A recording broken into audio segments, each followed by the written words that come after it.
Well, that was the worst pile of nonsense I could have borne witness to, and honestly, I'm glad it's over. Now let's get the obvious issue out of the way. The festering heap Rogering the dog, Russell T Davies, has put out this year. The man isn't a good writer.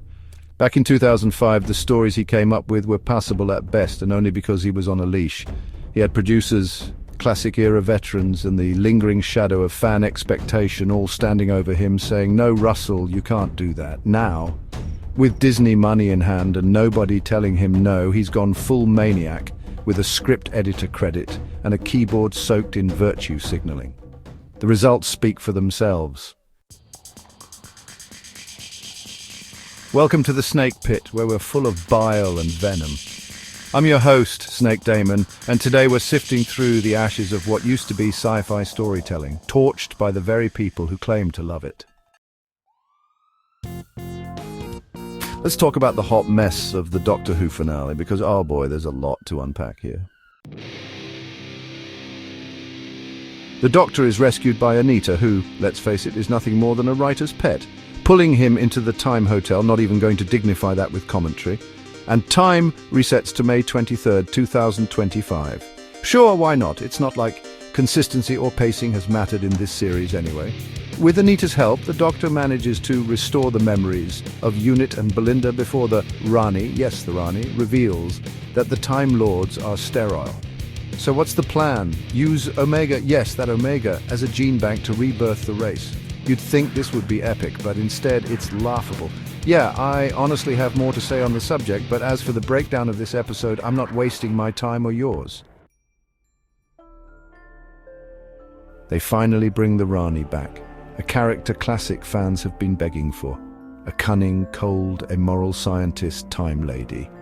And what do? Cast her aside like yesterday's script notes, feed her to a CGI beast that's supposed to be Omega, and then brush their hands like, there.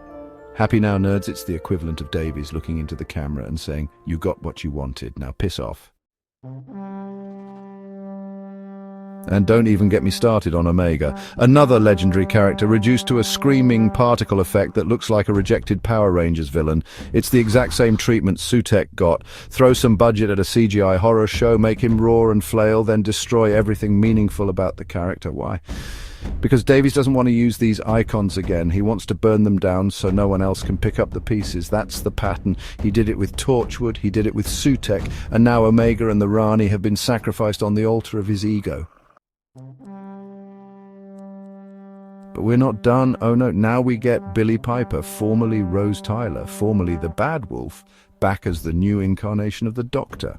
Let me be clear, I had my issues with Rose. I never liked the idea of the Doctor being a sexual or romantic character, but at least she was watchable. She had a role, she had a story, but now we've turned her into the next Doctor because Russell T Davies wasn't content with urinating all over Tennant's legacy. No, now it's time to drag Billie Piper down with it.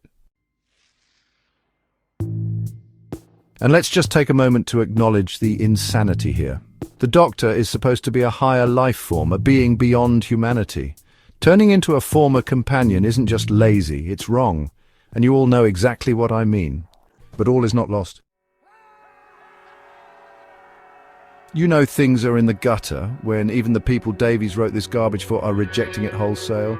Doctor Who is now suffering the worst ratings in the show's 60-year history. Think about that. Worse than McCoy's Wilderness Years. Worse than Trial of a Time Lord.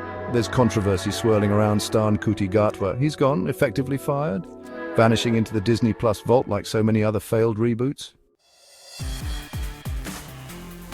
Because let's be honest, Russell T Davies sold out. The man took the mouse's money, and instead of delivering the kind of solid, character-driven drama we got during Tennant's first run, he went all in on identity politics.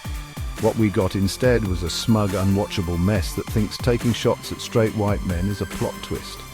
Even left-wing fans are throwing up their hands and saying enough is enough. Take a recent BBC radio segment where every host openly admitted they can't stand the new era. One read a message from a friend named Andy, a leftist with gay and trans friends, who said, watching new Doctor Who makes him cringe. He nailed it.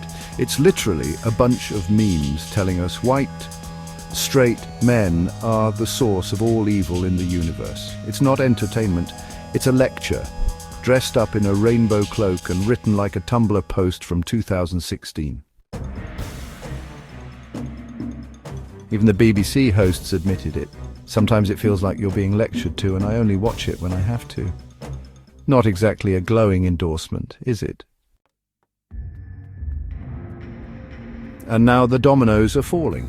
Rumours are swirling that Disney Plus won't renew Doctor Who for a third season.